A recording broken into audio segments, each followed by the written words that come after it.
କୃଷ୍ଣଙ୍କର ମଣିଷ ମାଂସ ଭକ୍ଷଣରେ କ'ଣ ଥିଲା କାରଣ? ଅଙ୍ଗ ଦେଶର ରାଜା ଥିଲେ କର୍ଣ୍ଣ। ଉପହାର ସ୍ୱରୂପ ସୂର୍ଯ୍ୟ ଦେବତା କର୍ଣ୍ଣଙ୍କୁ କବଚ ଓ କୁଣ୍ଡଳ ଦେଇଥିଲେ। ତାଙ୍କ ଶରୀରରେ ଏହି କବଚ ଓ କୁଣ୍ଡଳ ଥିବା ପର୍ଯ୍ୟନ୍ତ କର୍ଣ୍ଣଙ୍କୁ କେହି ବି ମାରିପାରିବେ ନାହିଁ।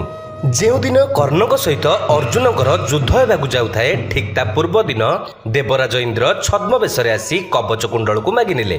କର୍ଣ୍ଣ ଇନ୍ଦ୍ର ଦେବତାଙ୍କୁ କହିଲେ, ନିଜ ପୁଅକୁ ରକ୍ଷା କରିବା ପାଇଁ ଆଉ ଗୋଟେ ପୁଅକୁ ମରଣ ମୁହଁକୁ ଠେଲିଦେବା ଏହା କେତେ ଦୂର ଯଥାର୍ଥ?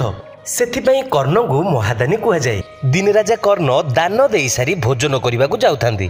ଠିକ୍ ଏହି ସମୟରେ ଦ୍ୱାର ମୁହଁରେ ଜଣେ ବ୍ରାହ୍ମଣ ଡାକ ଦେଲେ, ଭିକ୍ଷାମ୍ ଦେହି ଭିକ୍ଷାମ୍ ଦେହି। କର୍ଣ୍ଣ ଭୋଜନ ନ କରି ଦୌଡ଼ି ଆସିଲେ।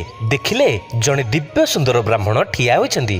ବ୍ରାହ୍ମଣ କର୍ଣ୍ଣଙ୍କୁ ଅନ୍ନ ଭିକ୍ଷା ମାଗିଲେ ଓ ଭୋଜନରେ ମଣିଷ ମାଂସ ଦେବାକୁ କହିଲେ। ମଣିଷ ମାଂସ? ଆପଣ କ'ଣ ରାକ୍ଷସ?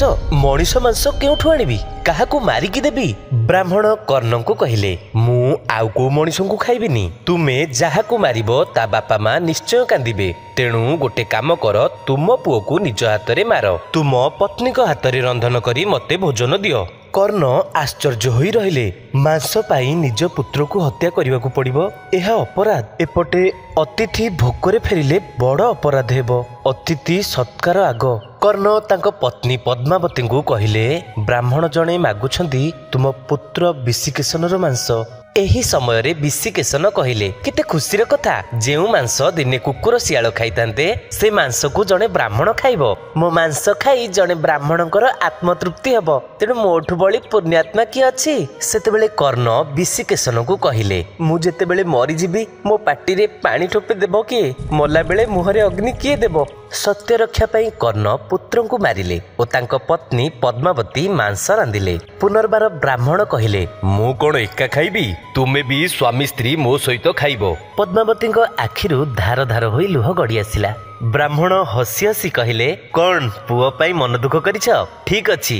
ମା କାନ୍ଦି କାନ୍ଦି ବ୍ରାହ୍ମଣଙ୍କ ପାଦ ତଳେ ପଡ଼ିଗଲେ। ଆଉ କ'ଣ ଅଛି ମୋ ପୁଅ? ଆଉ ଆସିବ ଯେ ସେ ଖାଇବ? ବ୍ରାହ୍ମଣ ହସିଲେ। କର୍ଣ୍ଣଙ୍କୁ କହିଲେ ତାଙ୍କ ପୁଅଙ୍କୁ ଡାକିବା ପାଇଁ। କର୍ଣ୍ଣ ଉପରକୁ ମୁହଁ କରି ବିଶିକେଶନକୁ ଡାକିଲେ, ବିଶିକେଶନ କୋଉଠୁ ଅଛୁ ରେ ମୋ ପୁଅ? ମୁଁ ତ ବାପା ଡାକୁଛି, ମୋ ପାଖକୁ ଆ। ବିଶିକେଶନ କେଉଁଠି ଥିଲା ବାପା ବାପା କହି ଦୌଡ଼ି ଆସିଲା ଏବଂ କର୍ଣ୍ଣଙ୍କୁ କୁଣ୍ଢେଇ ପକେଇଲା। ତାପରେ ବ୍ରାହ୍ମଣ ସ୍ୱରୂପରେ ଥିବା ଶ୍ରୀକୃଷ୍ଣ ପ୍ରକଟ ହେଲେ ଏବଂ କହିଲେ, ଧନ୍ୟ ରାଜା କର୍ଣ୍ଣ, ତୁମର ଅତିଥି ପରାୟଣତା ବାସ୍ତବରେ ଅନନ୍ୟ।